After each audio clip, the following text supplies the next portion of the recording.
Hey, good evening, everybody. Welcome to the late night stream. Let me get my lights boosted a little bit here.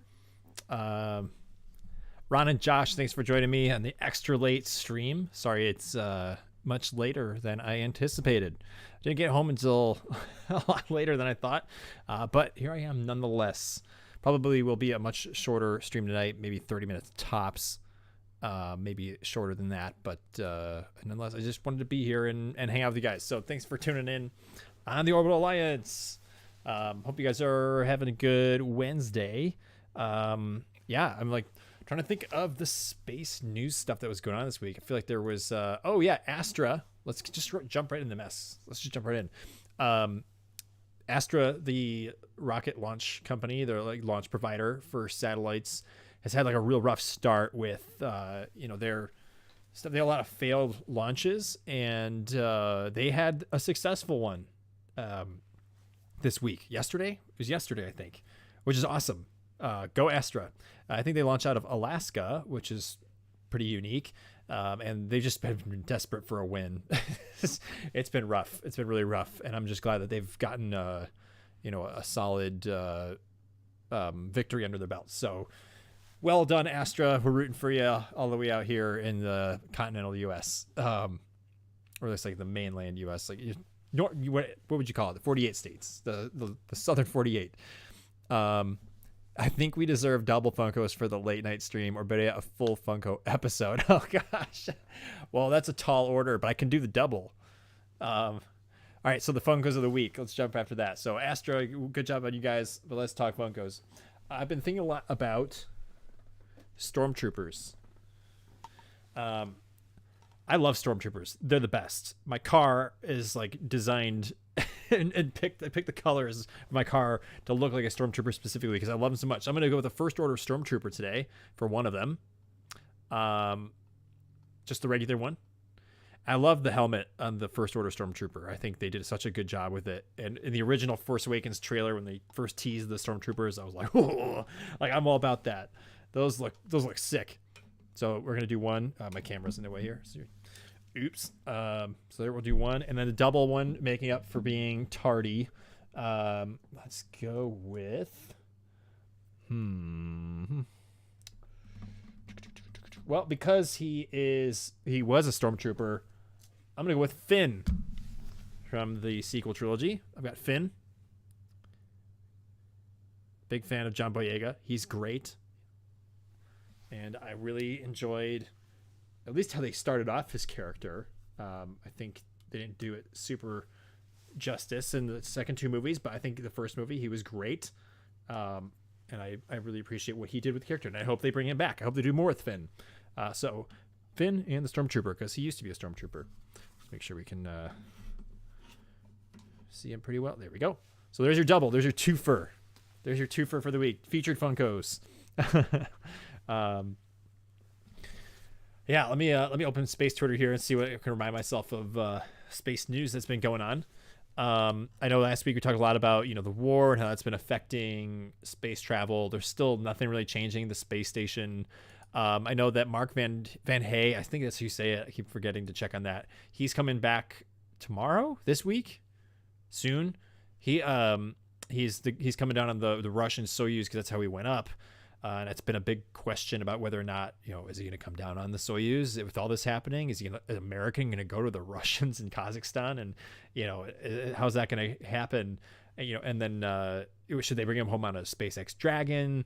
Should they send another craft up? Like, what are they going to do? But he's coming back home on the Russian Soyuz, just doing what they got to do, right? And I think they're kind of trying to leave the war out of it and let it be that. And I think the crew would want it that way. They should stick together, and the cosmonauts and Mark are friends and partners and mission peers. And I think they'd want to do that for each other too. So they're going to take good care of him. He'll come back, and they'll get him to America safely. So that's good news. But also tacked onto that too, Mark has now been broken the record held by Scott Kelly for the longest amount of time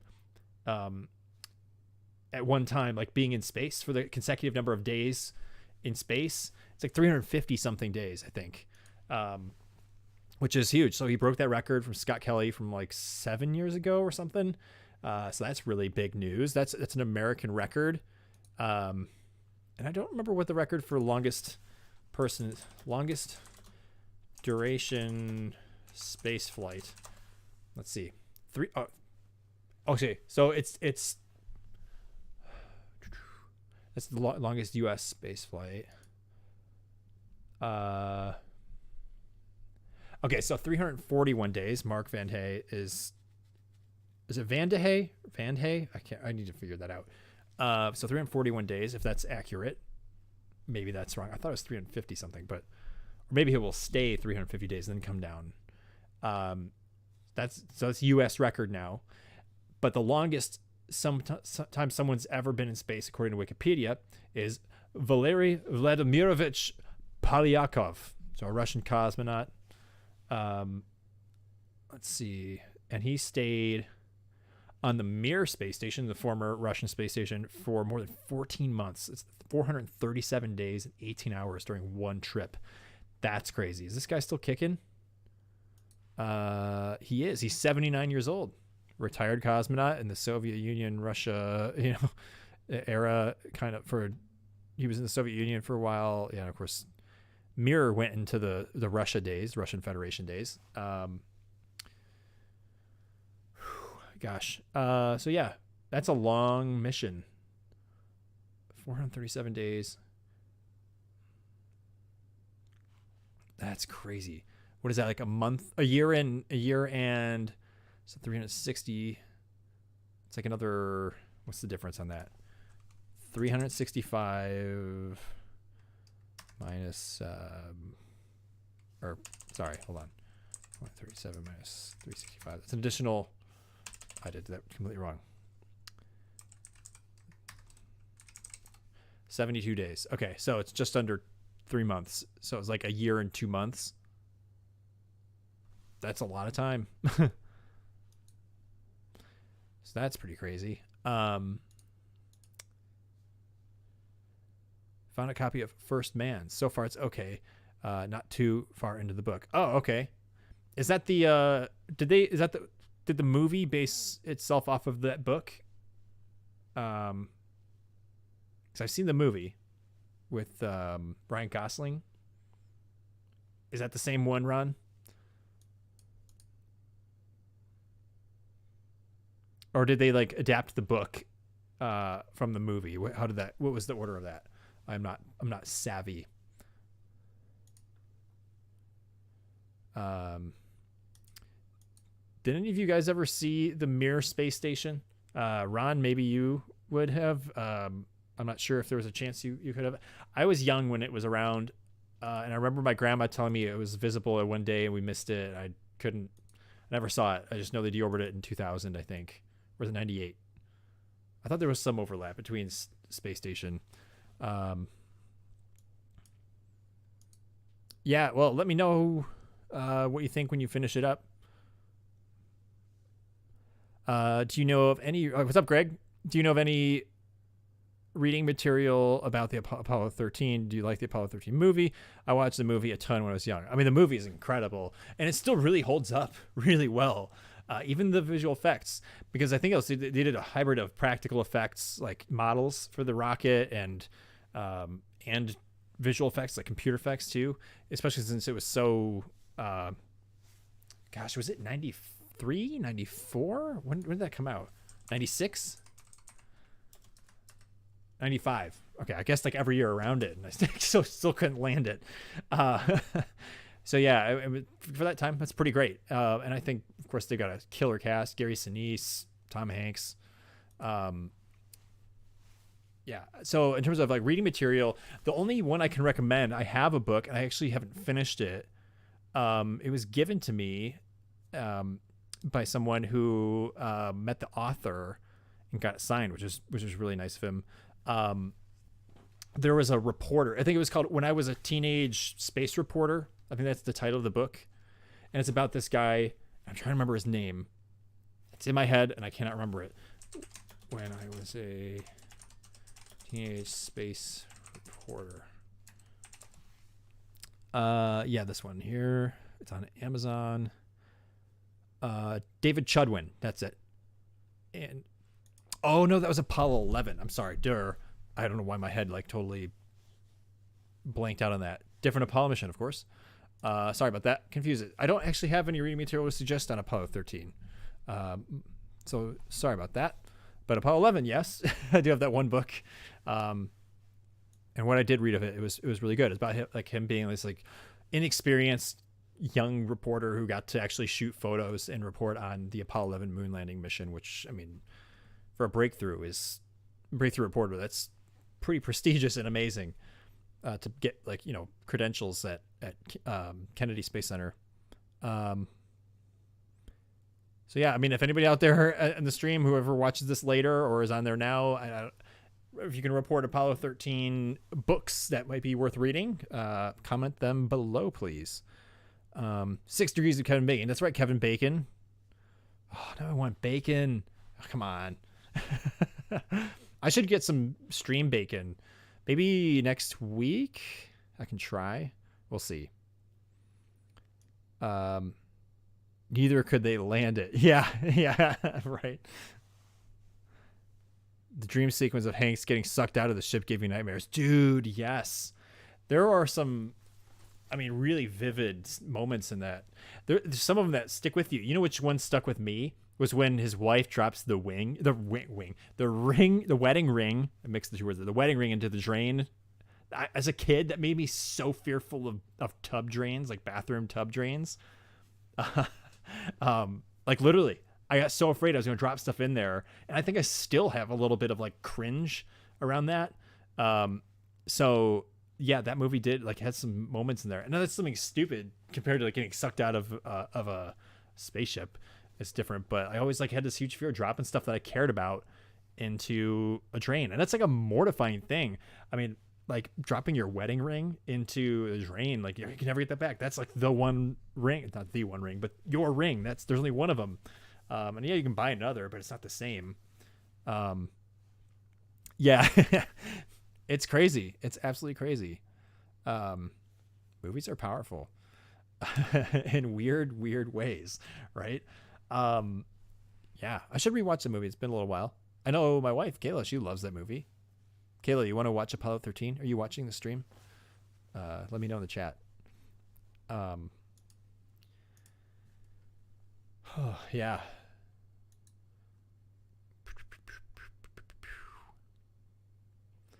Trying to think here. The One Ring. Yeah, I know, right?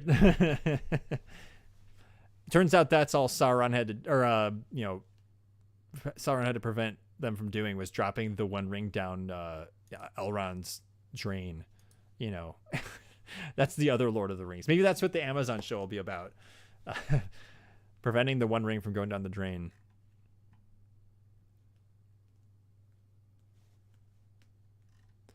Yeah, looking around here for a little bit more. Oh yeah, I saw this is a space news thing. Somebody had commented about the years that, you know, people might be landing on Mars, and it had like a big question mark next to it. But Elon Musk tweeted right next to it. It said 2029. And that's all he said. It was just those four numbers, you know, the one number, but 4 digits. He just said 2029 for when we'll put humans on Mars. No context around it, at least that I think. Unless he added on some text there.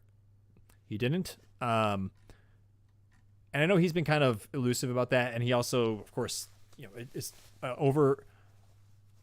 occasionally over promises and under delivers, but most of the time meets the mark. But like, you know, this seems like something that could get fudged pretty quickly. And I mean, certainly SpaceX is over delivering on all these crazy projections and deadlines. You know, they're doing great. But that's of course the biggest one, getting people to land on Mars. And 2029, that's not far away. That's 7 years. So, you know, I think it's possible. They can do it, but it's going to be tough, even for SpaceX and Elon Musk. Dude, what's up, Brad? Hey, man. Dustin off a classic.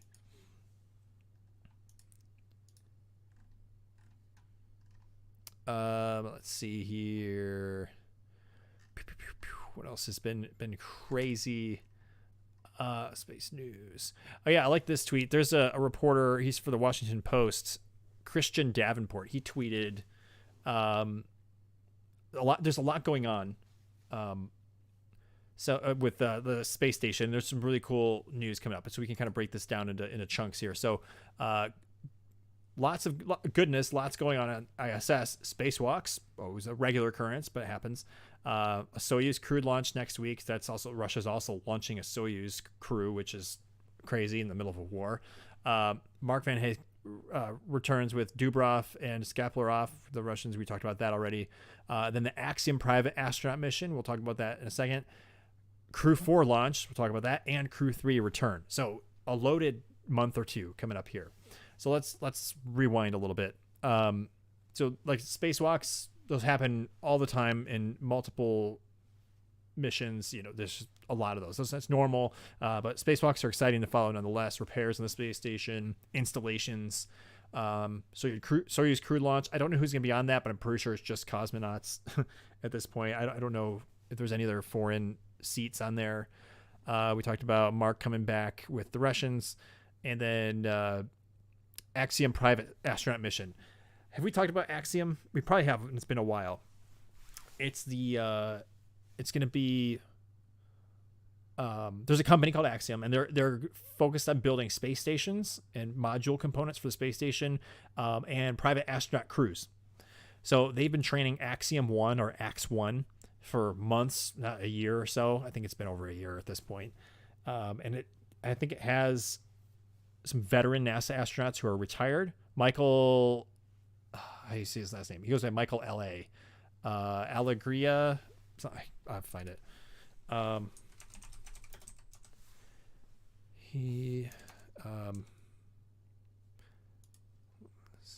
Is it Lopez Alegria? Is that what it is?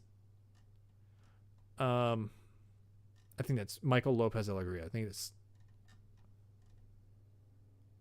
I'm not sure I'm going to find it real super quick, but that dude's flown a ton, I think.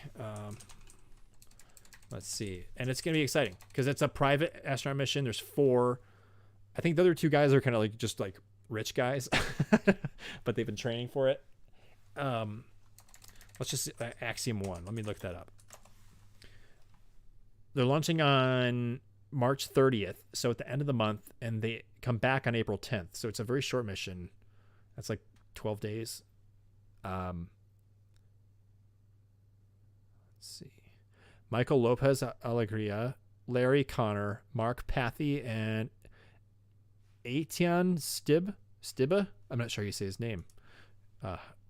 Is it like Ethan? Is Israeli. 64 years old. Mark Pathy is 52 years old. Really? Yeah, 52. Larry Connor, 72.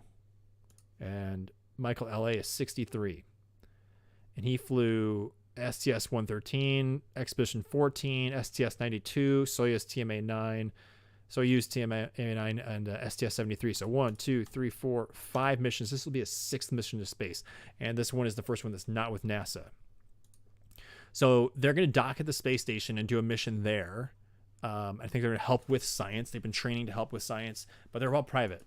And they're going to stay in their own. I think they're using a SpaceX Crew Dragon, which is great. So this is the second mission SpaceX will have done without a NASA contract. So they're launching at Kennedy, but they're going to be there. It's not a NASA mission, so it's Axiom, it's a private mission.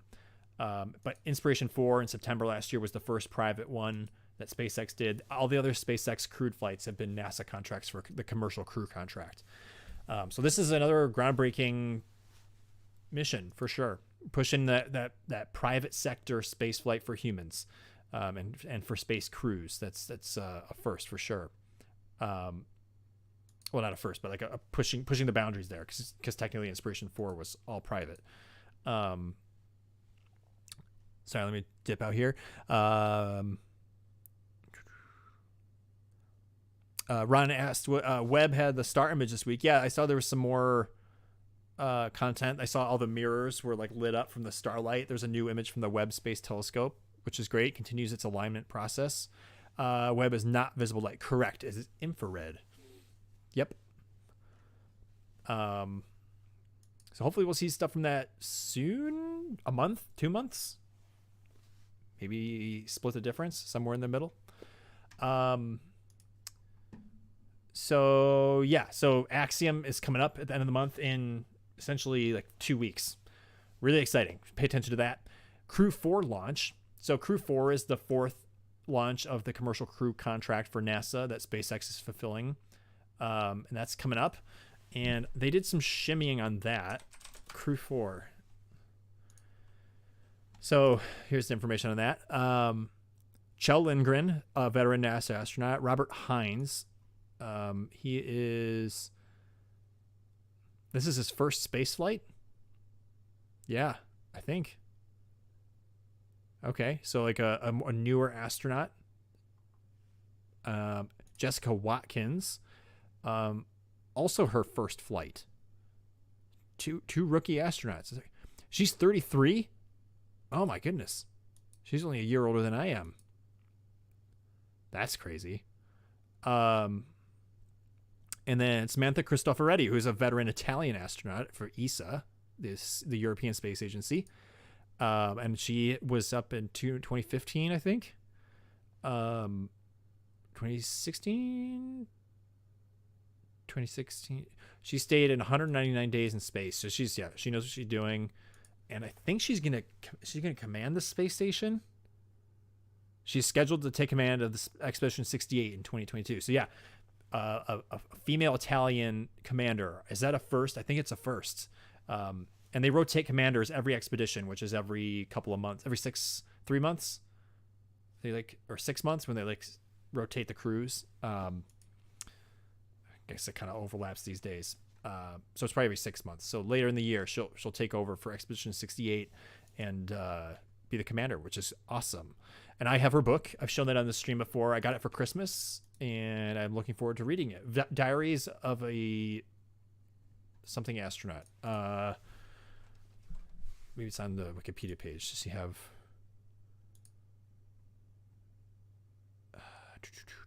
Sorry. Does it say anything about her book? What do they call it? Diary of an Apprentice Astronaut. I couldn't remember the word it is. Diary of an Apprentice Astronaut. Samantha Cristoforetti. She's great. Watched a lot of her videos. I would love to meet her. She seems really, really nice. And she's incredibly skilled. So that Crew 4 will be launching. I should have looked up when Crew 4 is what the date was gonna be. Sorry. So that'll launch April 15th. It's scheduled, if that sticks to it, and then it'll be up there for a while on a Crew Dragon. And speaking of crews, Crew 3, which I went down to see but never happened, which launched in November, is finally coming back. So that's been like 5 months. Yeah, Brad, I'm old now. I guess that, you know what that makes you then. Not much older, right? Did she do the tour you showed us? Yes, you're right, in VR. Good catch, Ron. Yeah, Samantha Cristoforetti. She did the VR tour that we did at the space station. Really good catch. Wow, good memory. So she's done quite a bit. Yeah, so that was that tweet. It was a lot. So that was that Christian Davenport tweet. It's going to be a jam-packed couple of weeks for space station news. So stay tuned for all that stuff. It's going to be cool. Hopefully we'll have more to talk about in 2 weeks on the stream when we talk about Axiom 1. That'll be really exciting. Saw another round of Starlink satellites. Satellite dishes have made their way to Ukraine. I think this is the third one to help aid in the war over there. So another truckload of SpaceX satellites. Level 33. Wait, dude, I mean, how are we? What? How have we not started referring to ourselves as levels? Why are we talking about years and age like that? That means my grandma just achieved level 100. So, I mean, wouldn't people feel so much better about that? All right, dude, you're onto something, man. You're onto something. Yeah. So that's a lot of space news. How are we doing here? I guess we're almost at 30 minutes. If you guys want to keep going, I'll keep going. But yeah, I'll probably draw the line here at in 10 minutes at the most. Yeah. Josh, you said you had another video idea, did you? Can you throw that in the chat if you feel up for it? Otherwise, text me. I know last week, thank you all for pitching ideas for future videos. That was really helpful. I'm excited to explore some of those for sure. Let's see. What can we go on about here? Okay, so we'll just talk about astrophotography because it's been on my mind. I haven't been out in a long time to shoot an astrophoto. It's been super long. And I was like, why is that? What's been going on? And I'm like, oh yeah, the weather has been severely non-cooperative in my area. Anytime there's been even half of an event, at least with the space station or something like that, it's been really it's been cloudy. And granted, we've had some clear days, but it's never lined up with times where I want to get out and shoot, or when I can get out and shoot, or when something is happening. So, like tonight's clear. It's really clear. And there's like an almost full moon. What is it? Like a 95% moon illumination. It's 96%. It's close. It's super bright right now. I saw the light coming through my bathroom window upstairs when the lights are out. There's like this beam of light coming through. But the full moon isn't like super interesting to shoot, to be honest, because it looks really flat. Getting photos of the moon is always better at some kind of a phase. So moon's tricky at this point, unless there's a space station transit, but there's nothing happening right now. So I've been really dying to get out and shoot some space photos. It's been like weeks, if not months. I think I've attempted some stuff and it just hasn't worked. I did go out to shoot an attempt at a SpaceX Starlink pass the other night. There's been so many of those Starlink passes or launches, and I've been wanting to get video of them, but it's been so cloudy that anytime there's been a chance, it's just been overcast. Like every time there's Starlink, it's overcast. I'm so mad about it because there's been so many of them. I want to try and build my archive of video on that, but I can't. So it's been a bummer. And the one night it was clear a couple nights ago to go see it, the moon was super bright. And I think it was just too late in the night to where there was no reflective light to get off them. So there was one section by Orion where I saw a couple glints, or one glint, but Kayla said she saw a few of satellites going by, and you can see them moving a little bit. But it was like you had to be looking the exact right spot for the exact second you catch even the dimmest glint. So I didn't see anything else, and my camera didn't pick it up either. So it was a huge bummer. Per the ancient, okay, sorry, I'm going to detour here.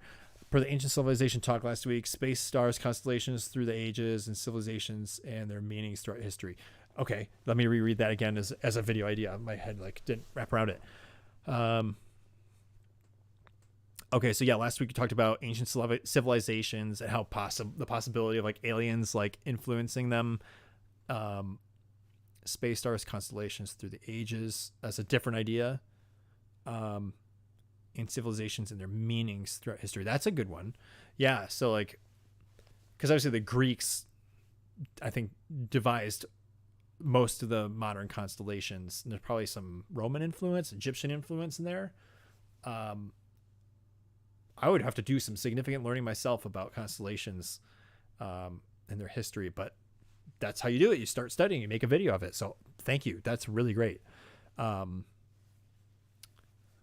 Yeah, I'm wondering space, star, constellations through the ages, and civilizations and their meanings throughout history. Yeah, I bet there's some books out there. I'll have to look that up. There's probably some books. Probably read into it and then make a video, kind of encapsulating the learnings from that. Probably longer than a 60 seconds of space video, but also not quite full blown documentary. I guess you could make it a documentary. I'm sure there's enough content. But either way, that's thought-provoking, and I'd want to look it up. So thanks, man. Good idea.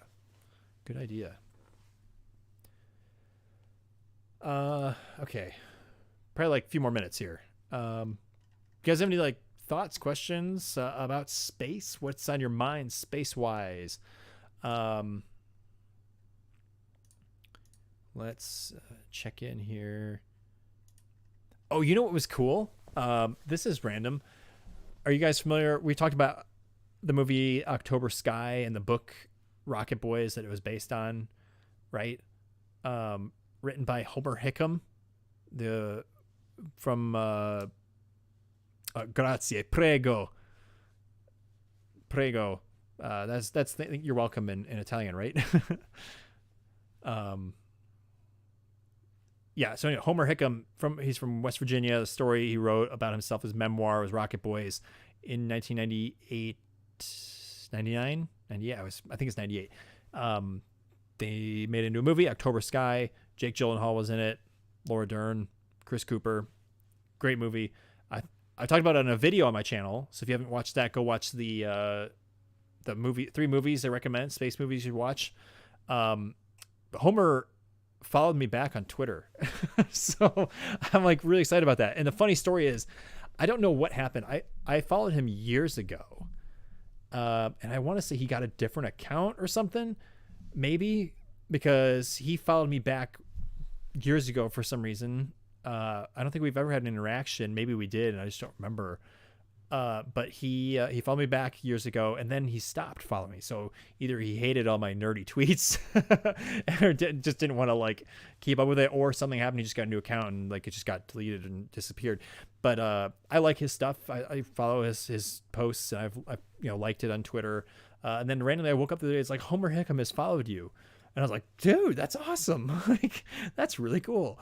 And he he probably saw my account. It said astrophotographer of the ISS and stuff, and maybe he saw some of my pictures and was like, yeah, this guy's worth following.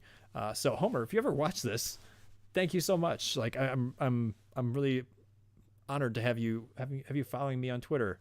Hopefully you appreciate my thoughts, the weird stuff that I post, but I definitely appreciate your thoughts, and I love everything that you do. I look forward to reading your newest book, Don't Blow Yourself Up.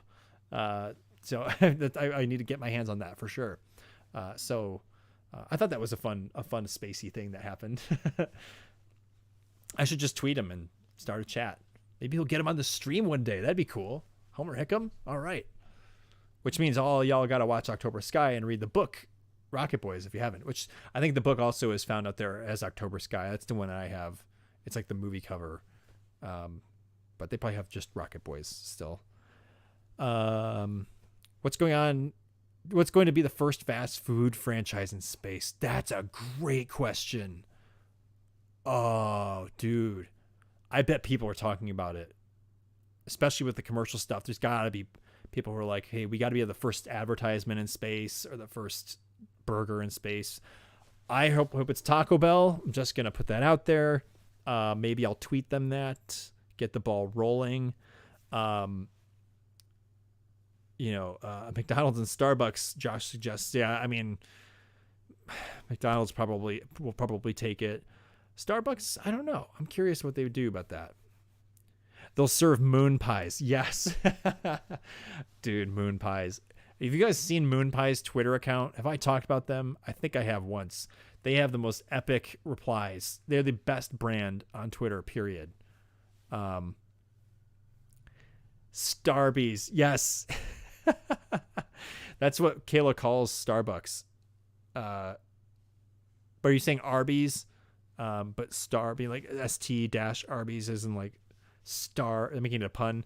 Well, Kayla calls it Starbucks Starbies for short, just for fun. So I kind of confused the two. Sorry. I tried moon pies. They were okay. I should give another try. I think we had the chocolate one. I know they got a bunch of different flavors. I should give it another shot. But yeah, I'm going to root for Taco Bell, but it'll probably be something that nobody wants. I don't know. Where would it be though? Would it be on a moon? Would it be on the moon? I don't know. Yeah, Arby's. Okay. Yeah, I don't know. Maybe is there like a spacey themed like like is there any fast food chain out there that's got like a rocket or something in their name? That something that would make sense. Moonshot. Is that a place, or are you just saying moonshot? It would be a moonshot to make that happen. Star Beast for space pirates only. That would have to be a prerequisite. You want a beef and cheddar sandwich? You need to be a pirate. That's awesome.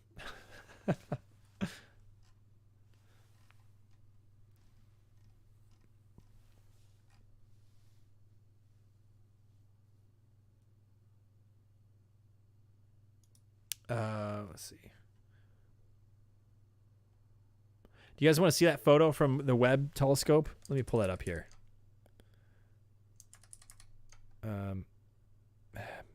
This is like a different article. I don't want to share this actually for copyright. Sorry. It's on Twitter. You can search for it. I'm sure you can find it. But it's like a red sprite. You see all the sprites from the star? It's like a focus. They're like focusing in on it. Space Taco Bell gives you the castle runs. Oh my gosh. Yes. Oh, but let me tell you, it won't last 12 parsecs.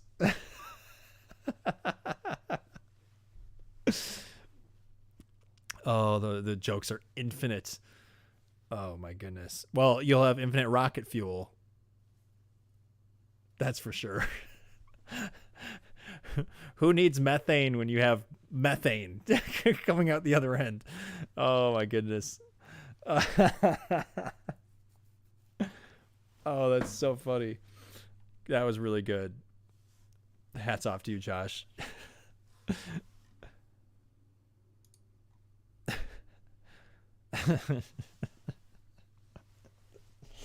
Oh my gosh. Okay, cool. Well, I think I'm gonna go. I need some water. I didn't get myself water this week, and it's getting late. So thank you guys for tuning in for a short stream, extra late. All my friends out there, I appreciate you guys. Ron, Josh, Greg. If anyone else tuned in, thank you for sticking it out here for some of the weird stuff we talk about. And definitely say hey. Let me know. I can't trust the metrics on YouTube ever. Concurrent viewers 3. Maybe we lost 1. Sometimes I've had like people. It's like, oh yeah, like 7. Oh yeah, 4. See, it says 4. Josh. Yeah, right. That's so good. Oh man, I can hear it. But yeah, the metrics are kind of weird on YouTube sometimes. They give me these charts.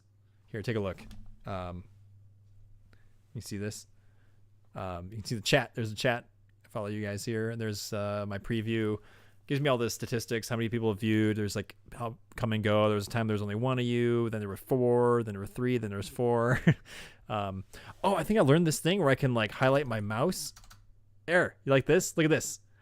I learned that this week, and now I can like actually show you guys like more easily what I'm looking at on my page. It's like, hey, can you see this tiny little mouse cursor on your phone? You know, and I got this little highlight thing. If you double tap Control but hold it on the second click, it gives you this little like flashlight. It's kind of neat. So thanks, Windows. Cool. All right, guys, I'm gonna head out. Hope you guys have a great week, and we'll be back next week, Wednesday, 8 p.m. Unless otherwise stated on Twitter. I'll do my best to keep you more updated this week versus this next week versus compared to this week. I was pretty bad about that. But yeah. All right. Yeah. I'm trying to think of like last minute things, and nothing's coming to mind. So thank you guys again. Take it easy. And as always, we will see you all on the other side. Bye, guys.